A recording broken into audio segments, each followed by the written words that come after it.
Sir నమస్తే. నమస్తే. ఏం పేరు సార్? బైరగోన్ రాజయ్య గౌడు. ఏం చేస్తారు సార్?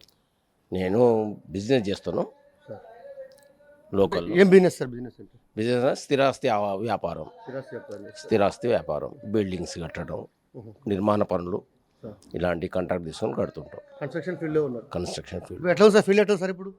ఫీల్డ్ ఇప్పుడు ఏం లేదు, ఎలక్షన్స్ కాబట్టి ఉమ్, కొద్దిగా కష్టంగా ఉంది. ఉమ్, ఎందుకంటే ఎకరాల రేట్లు బాగా పెరిగిపోయినవి. ఉమ్, సామాన్యులకు అందుబాటులో లేదు వ్యాపారం. ఉమ్, కేవలము బాగా డబ్బులు ఉంటేనే ఒక ఇల్లు కొనాలంటే కూడా, ఇండిపెండెంట్ ఇల్లు కొనాలంటే కూడా సుమారుగా ₹1,00,00,000 పై మాటే కానీ ఏం లేదు. ఒక 200 గజాల ప్లాట్ కూడా సామాన్యుడు కొనుక్కోవాలంటే సుమారుగా దానికి వచ్చేసి 40 లక్షలు 50 లక్షలు ఖాళీ స్థలానికి అవుతుంది. కాబట్టి సామాన్యులకు అందుబాటులో లేదు.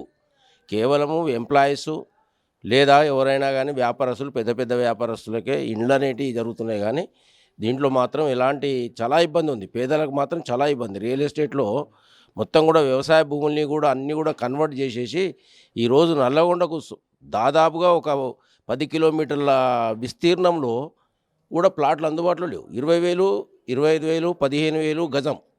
అందుకోసం చాలా కష్టంగా ఉంది. సార్ ఏం లేదు సార్, ఇప్పుడు కేంద్రంలో పార్లమెంట్ ఎలక్షన్ జరుగుతున్నాయి. ఎన్డీఏ కూటమి మధ్యలో పోరాడుస్తున్నది. కేంద్రంలో ఏ పార్టీ అధికారంలోకి వస్తే డెవలప్మెంట్ అవుతుంది అనుకుంటున్నారు సార్? మా ఉద్దేశంలో మాత్రం కేవలం మోడీ తప్ప ఇప్పుడు ప్రపంచవ్యాప్తంగా కూడా, ప్రపంచంలో ప్రతిష్టాత్మకంగా కూడా మన భారతదేశం యొక్క ప్రతిష్ట నిలపగలిగిన వ్యక్తి ఒక మోడీ మాత్రమే. ఇంతకుముందు భారతదేశము అంటే కేవలము మనకు కూడా ఒక ఇతర దేశాలలో పెద్దగా విలువ ఉండకపోయేది. అటువంటి పరిస్థితులలో భారతదేశాన్ని ప్రపంచవ్యాప్తంగా కూడా అందరిలో ఒక యుద్ధాన్ని కూడా ఆపగలిగినటువంటి శక్తి సామర్థ్యం ఉన్నటువంటి వ్యక్తిత్వంతో ఉన్నాడు ఆయన. ఆయన వ్యక్తిత్వం చాలా గొప్పది.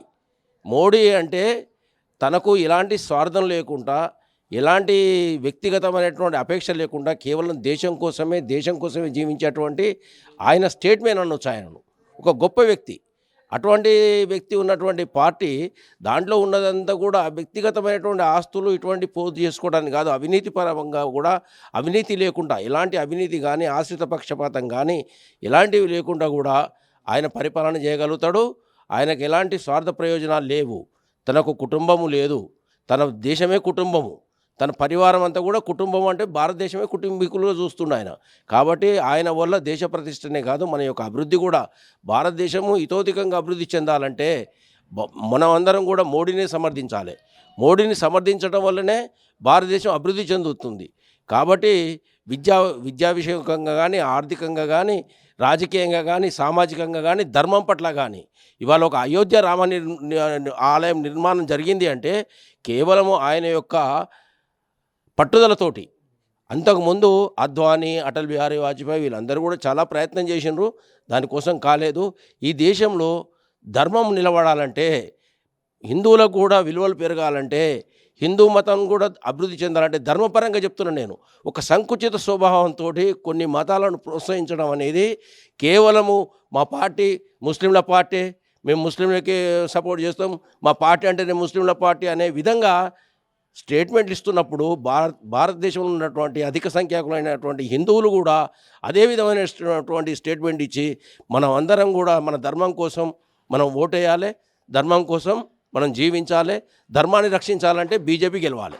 అంటే ఇప్పటికే కేంద్రంలో 10 సంవత్సరాలు బీజేపీ అవకాశం ఇచ్చినాం, ఇండియా కూటమికి అవకాశం ఇస్తే ఇంకా దేశం బాగా డెవలప్ చేస్తానని కాంగ్రెస్ పార్టీ అంటున్నారు.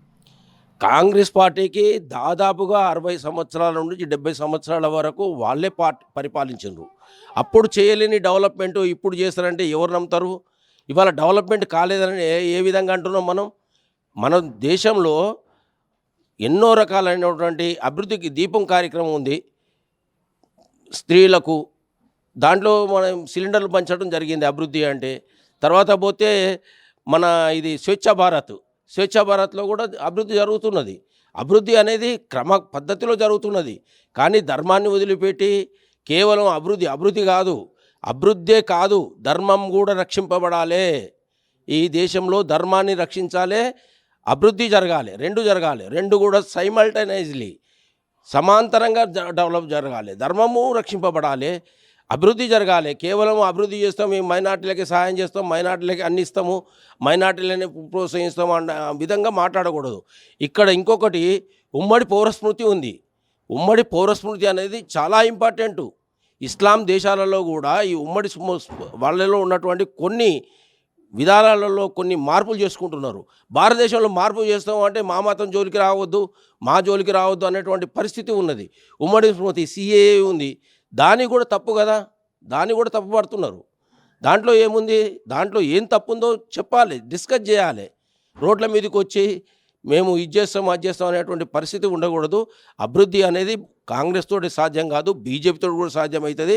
ఆ రకంగా అభివృద్ధి చేస్తున్నారు కాబట్టి రెండోసారి గెలిచినారు, మూడోసారి కూడా గెలుస్తారు. పక్క కేంద్రంలో బీజేపీ వస్తుందంటారు. పక్కా 100%, 400 ఫార్ తప్పకుండా జరుగుతుంది. అది మన తెలంగాణలో కూడా 12-13 సీట్లు వచ్చే అవకాశం ఉంది. ఈరోజు పేపర్లో కూడా అసదుద్దీన్ ఓవైసీకి చెమటలు పట్టిస్తున్నటువంటి మాధవిలత ఉన్నది, ఆయనకు చెమటలు పడుతున్నాయి. ఎంపీటీ కూడా విరమించుకొని మేము పోటీ చేయమని చెప్పి ఇద్దరు కూడా ముస్లిం యొక్క మత గురువులు వాళ్ళిద్దరిని కలిపి మాధవిలత మీద పోరాటం చేయడానికి సిద్ధపడ్డారు. వాళ్ళిద్దరు కలవని పార్టీలు, ఆ పార్టీలే కలుస్తున్నాయి. వాళ్ళలో భయం పట్టుకుంది ఓడిపోతాం అనేటువంటిది. కాబట్టి ఎంపీటీకి వెళ్ళి ఎవరైతే పోటీ చేస్తున్నారో ఎంపీగా ఆయన సరెండర్ అయిపోయాడు ఎంఐఎంకు. అంటే హైదరాబాద్లో కూడా కంచుకోట లాంటి హైదరాబాద్లో కూడా బీజేపీ పాగా వేసి గెలిచే అవకాశాలు ఉన్నాయి. Okay, thank you sir. Welcome.